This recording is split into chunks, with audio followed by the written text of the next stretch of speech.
kekayaan bangsa Indonesia masih terlalu banyak yang bocor dan tidak sampai ke rakyat.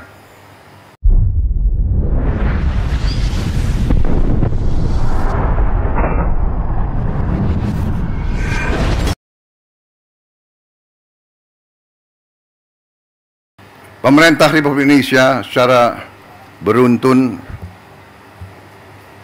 dari pemerintah ke pemerintah, dari masa ke masa, selalu menempatkan pendidikan sebagai hal yang paling utama. Seluruh elit bangsa menyadari hal ini dan menggariskan strategi pembangunan bangsa yang sudah baik dan sudah benar. Dibandingkan beberapa negara lain, negara kita menempatkan pendidikan sebagai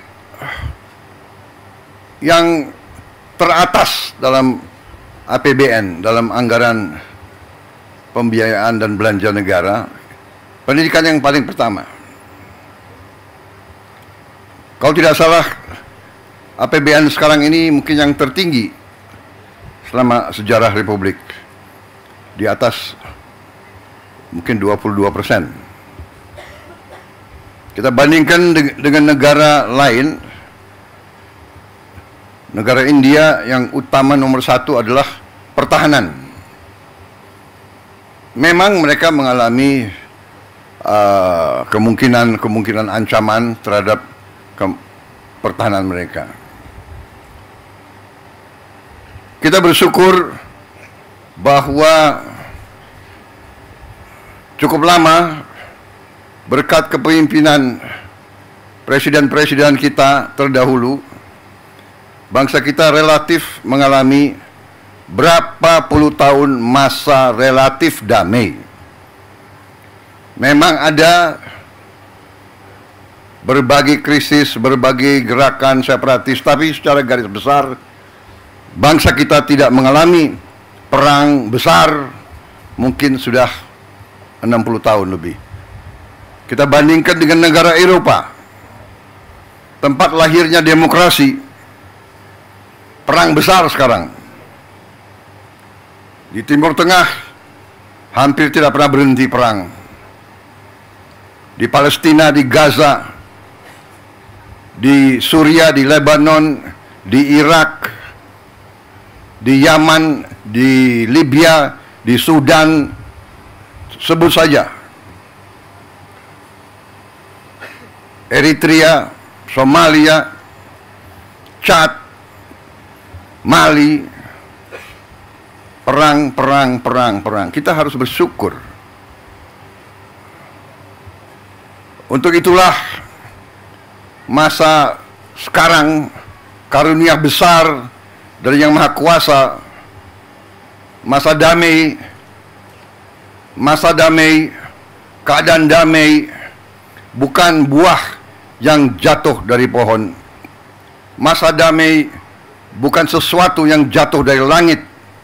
Masa damai adalah upaya pemimpin, upaya pemerintah untuk menjaga keselamatan rakyatnya.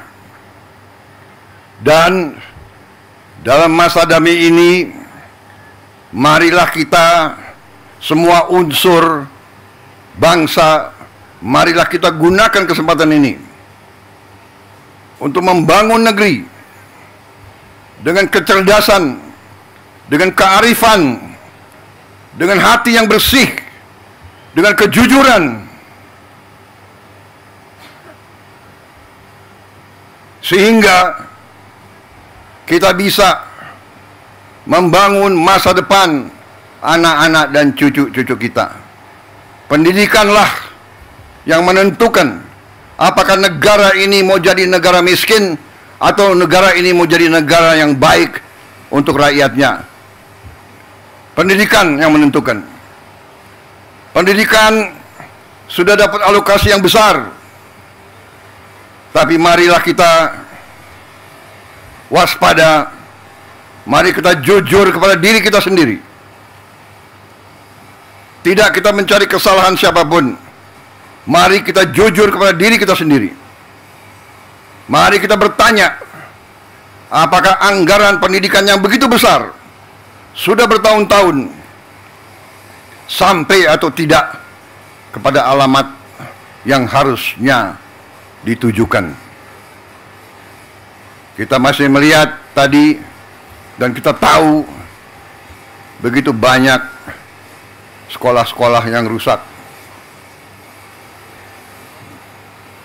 Padahal kalau kita buka-bukaan, anggarannya ada.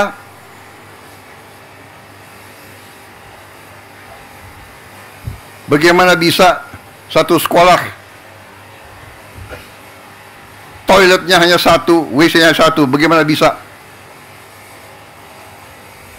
Ini saya ingatkan, tanggung jawab dari pemerintah daerah, tanggung jawab dari wali kota, bupati, gubernur, bersama-sama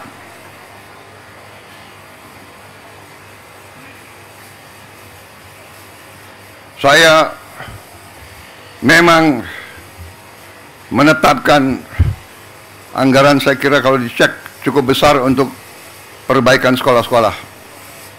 Tapi tidak cukup.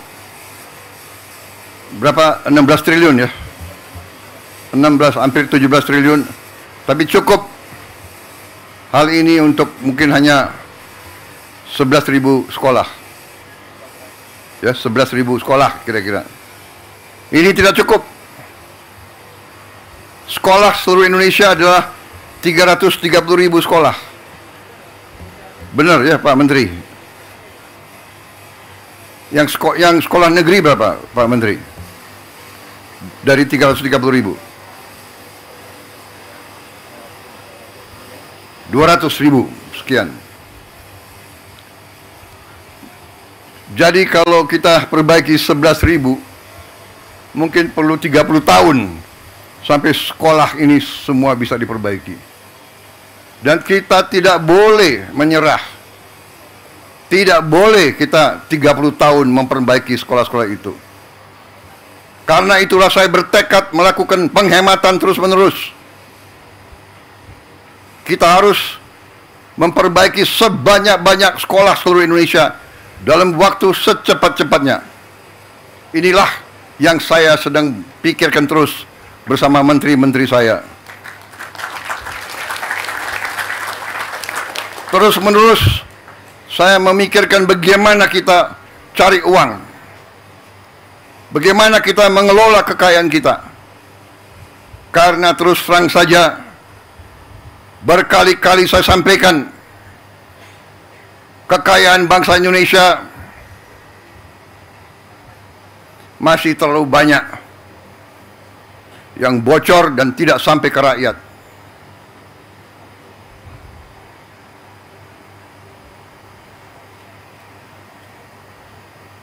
Terus-menerus saya himbau jajaran pemerintah, para pejabat, para birokrat, saya himbau terus,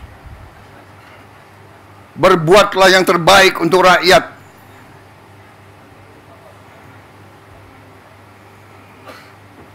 Para pejabat, para birokrat diangkat, dibiayai oleh negara, digaji oleh negara. Hendaknya anggaran untuk rakyat, anggaran untuk pelayanan rakyat, hendaknya jangan diselewengkan, jangan dikorupsi dengan segala akal.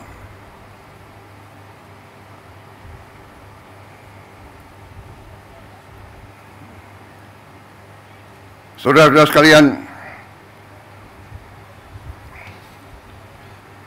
begitu banyak kebijakan kita yang akan kita lakukan untuk memperbaiki keadaan kesejahteraan rakyat kita dan